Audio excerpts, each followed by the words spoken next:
¿Qué tal? Muy buenas noches, bienvenidos. Esto es Recalculando. El Principito, esa genial construcción de Antoine de Saint-Exupéry, narra la historia de un piloto que mientras intenta arreglar su avión, su aeronave, en el medio del desierto del Sahara, se topa de pronto con un hombrecito, con un pequeño príncipe que le dice que él proviene de un planeta muy lejano, de un asteroide que se llama B612.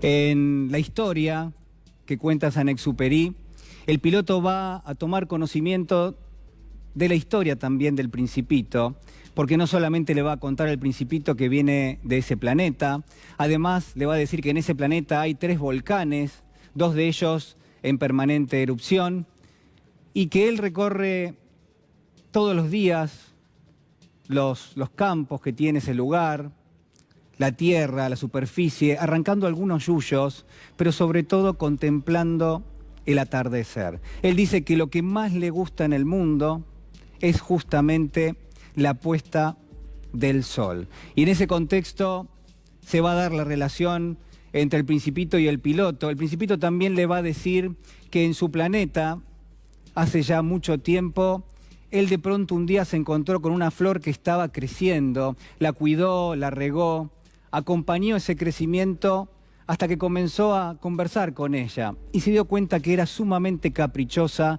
que tenía una connotación algo dramática, que a veces era narcisista y se enojaron tanto que él decidió emigrar de ese planeta, irse.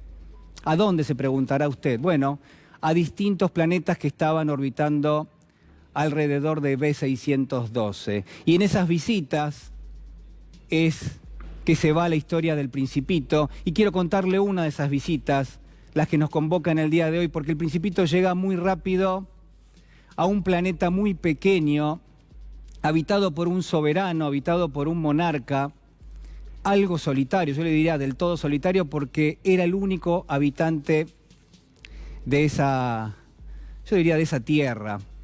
Y cuando llega el Principito se encuentra con este soberano. El planeta es sumamente diminuto, tan diminuto es que la capa hecha de arminio y de color púrpura de ese rey ocupa prácticamente toda la superficie del planeta, y es entonces que el Principito va a notar que ese reinado es sumamente diminuto. Se va a acercar al rey lentamente, claro, no va a tardar mucho tiempo el monarca en darse cuenta que hay un súbdito ante sus ojos. El Principito lo va a notar al rey algo contento, claro, va a pensar, al tener un súbdito, él se va a convertir definitivamente en un rey y va a poder darme órdenes. Pero además de todo eso, el Principito también va a tener la conciencia, y quizás nosotros como lectores nos vamos a enterar en la historia, de que a ese rey, a ese monarca, algo caprichoso también, le importa mucho menos ejercer de monarca y mucho más ser percibido como alguien justo, como alguien creíble, como alguien cuya autoridad se legitime en el ejercicio del poder. En eso va el encuentro entre el Principito y este soberano. Él se va a ir acercando, yo le decía, el rey le va a hacer un gesto y es entonces que el Principito va a mirar y va a decir, bueno, a ver, ¿dónde me siento? No tengo ningún lugar, me quedo parado mejor. Pero en determinado momento se va a acercar aún más al rey y le va a decir, ¿me puedo sentar? Y el rey le va a responder inmediatamente, te ordeno que te sientes. Entonces el Principito lo va a volver a mirar y le va a decir, Su Majestad, ¿puedo hacerle una pregunta? Y el rey le va a decir, te ordeno que me hagas una pregunta. Y entonces Saint-Exupéry nos relata que el Principito le va a preguntar a ese soberano, ¿sobre qué reina usted? Mirando a su alrededor y viendo que no hay absolutamente nada en ese pequeño planeta. Pero entonces el rey, discretamente, va a empezar a señalar todos los planetas que hay orbitando alrededor del suyo, va a señalar la negrura del universo, va a señalar cada una de las estrellas y también el sol, y va a decir, yo reino sobre todo esto.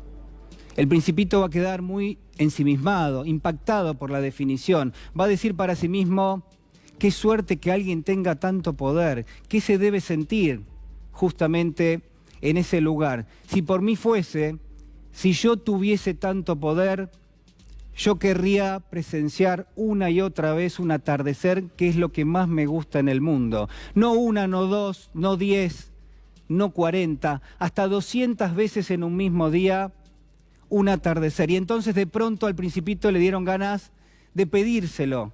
Y le dice: Su Majestad, ¿puede usted hacer que en este mismo momento haya un atardecer? ¿Puede ordenarle al sol que se ponga en este momento?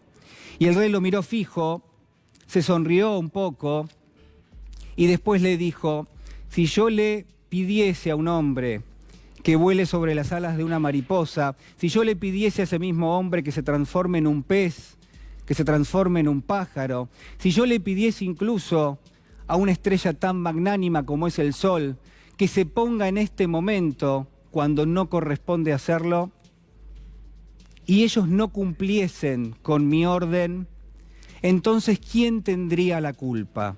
¿La tendrían ellos por no hacerlo? ¿La tendría yo por ordenarles algo que no corresponde y que es imposible?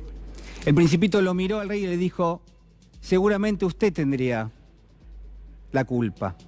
Y entonces el rey lo miró y definitivamente sentenció: si le pedís a tu pueblo que se arroje al mar, entonces ellos, lejos de hacerlo, te van a hacer una revolución.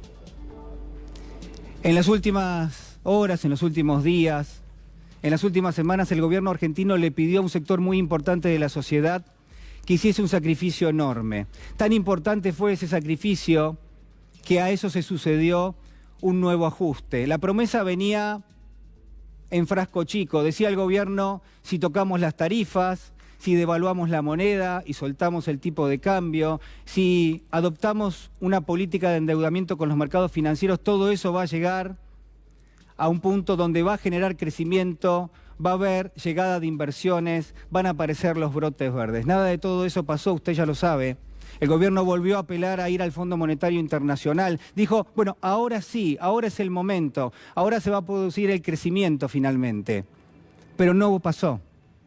Tuvimos mayor pobreza, mayor indigencia, los números de desempleo empezaron a crecer en forma contundente, la inflación, lejos de bajar, prácticamente se duplicó a los niveles que los teníamos allá por fines del año 2015. Ese fue el efecto del plan económico que aplicó el gobierno y podríamos seguir hasta este escenario de total incertidumbre. El gobierno pasó de mencionar algo como un crecimiento invisible, algo como un apoyo invisible en términos políticos. El gobierno incluso nos decía: miren, ustedes, un sector de la sociedad, el que viene reclamando, ustedes no están viendo lo que está pasando. La Argentina está creciendo, pero ese crecimiento está oculto. Nosotros lo vemos, pero ustedes no lo ven. Y uno se preguntaba: ¿pero cómo? ¿Dónde está el crecimiento? ¿Cuáles son los números que están de alguna manera reflejando que eso está pasando en nuestro país? Y el presidente pasó de hablar de crecimiento invisible a hablar en las últimas horas de una elección invisible, una elección que no sucedió, la del último domingo, o de una existencia real. El presidente dijo hoy que él es un presidente real y que él toma decisiones de carácter real y no virtual.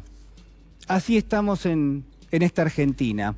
Por último, seguramente usted está esperando la famosa frase del Principito. Usted recuerda, en uno de los capítulos, el zorro le habla al Principito, hablan de la amistad y le dice: lo esencial es invisible a los ojos. Algo tan importante, algo tan relevante, algo que nos decía el gobierno hasta hace poco. Pero déjeme decirle que si algo invisible hay en este momento, sobre todo a los ojos del gobierno, eso es, en esencia, el daño que han hecho las decisiones de este soberano.